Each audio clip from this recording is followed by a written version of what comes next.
guys! Hi everyone and welcome back dito sa channel ko. Sa mga subscribers ko dyan, pasensya na kasi matagal akong hindi nakapag-upload. And sa mga bago pa lang na nanonood dito sa aking channel, welcome sa inyo. At sana panoorin nyo tong video na to hanggang sa huli at sana magustuhan nyo at mag-subscribe din kayo.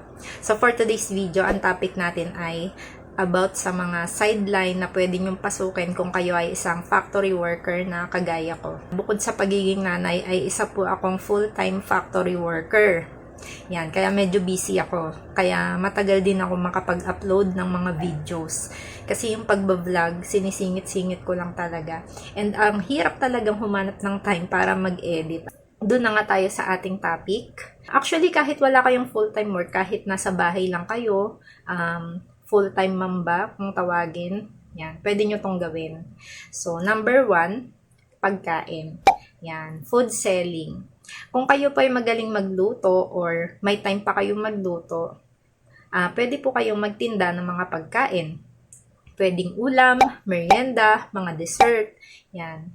Alam nyo, walang malulugi sa business na pagkain. Kasi tayong mga Pilipino, ang hilig nating kumain. Yan. Siguro malulugi ka na lang kung hindi masarap yung pagkain na binebenta mo. Kasi hindi na sila uulit na bumili sa'yo. Number 2, pautang. Yan. Pautang, 5%, 10%, 5, 6. Pwede mo rin niyang gawing sideline, syempre kailangan mo ng puhunan dyan. Kailangan mo ng pondo. Number 3, loading business. Yan. Ang load ay essential na din nowadays kasi syempre, kung halimbawa sa lugar ng trabaho, biglang walang load yung mga kasama mo, kailangan nila magpa-load kasi kailangan nila mag-internet, may titignan sila ganito, ganyan, may kailangan silang i-chat.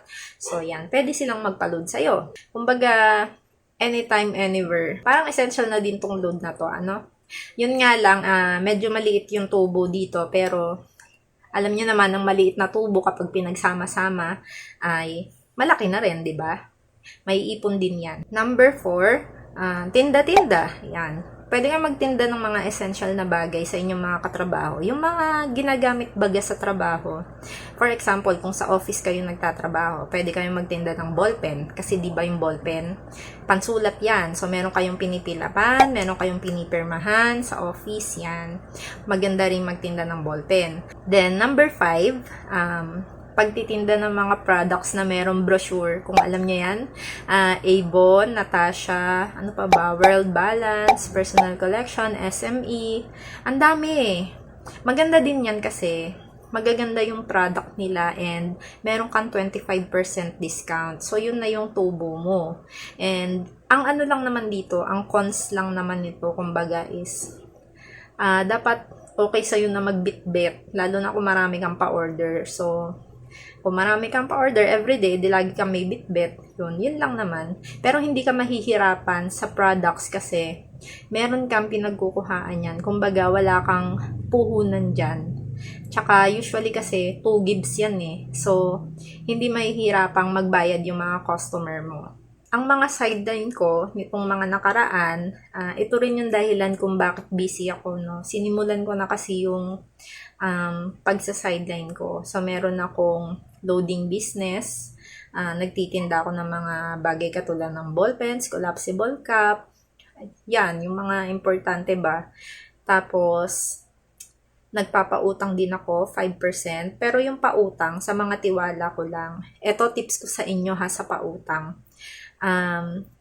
Pumili din po kayo ng pauutangin ninyo na customer nyo ha. Kasi ako, sa factory, meron na akong mga kasamahan na nagpapautang dati na naka-experience sila na biglang nag-resign or nag-awol yung mga pinautang nila. So, nalugi sila kasi hindi maliit po yung pinapautang nila ha. Usually, mga libo-libo talaga yan. 3K, so diba, ang laki ng lugi. Kaya dapat, pipiliin nyo rin yung maganda magbayad. Yan. Ako, mga kumari ko yung mga pinapautang ko, yan. Pero kung meron naman akong hindi kumari na alam ko naman na dedicated sa trabaho, kumbaga, hindi siya magre-resign talaga dahil napaka-responsible niya as a provider. Ganon, provider sa pamilya, hindi yan magre-resign. Yan. And, bukod dyan, so meron akong loading, tinda-tinda, pautang.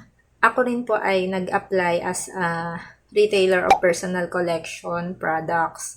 So, yan. Medyo nahihirapan lang ako sa pagpapa-order ng personal collection products kasi meron na ring nagtitinda ng mga ganyan sa aming factory. So, hindi lang po ako yung sumasideline sa factory, no? Marami din sa mga nakikita ko sa factory. So, ang galing, 'di ba? Bilib talaga ako sa ating mga nanay kasi kahit na napaka-busy natin, naiisip pa natin na sumideline at ako din hindi ko rin maisip sa sarili ko na, wow, nakakaya ko yung ganito. Nanay na, full-time worker pa, tapos businesswoman pa. So, nakakapagod, nakaka-stress, pero kinakaya naman everyday, no? So, yung maliit na tubo, hopefully, balang araw, lumaki din yan. And magkaroon din ako ng business na talagang kikita ng bongga. So, yun lang guys. Maraming salamat sa panonood sa aking vlog na ito.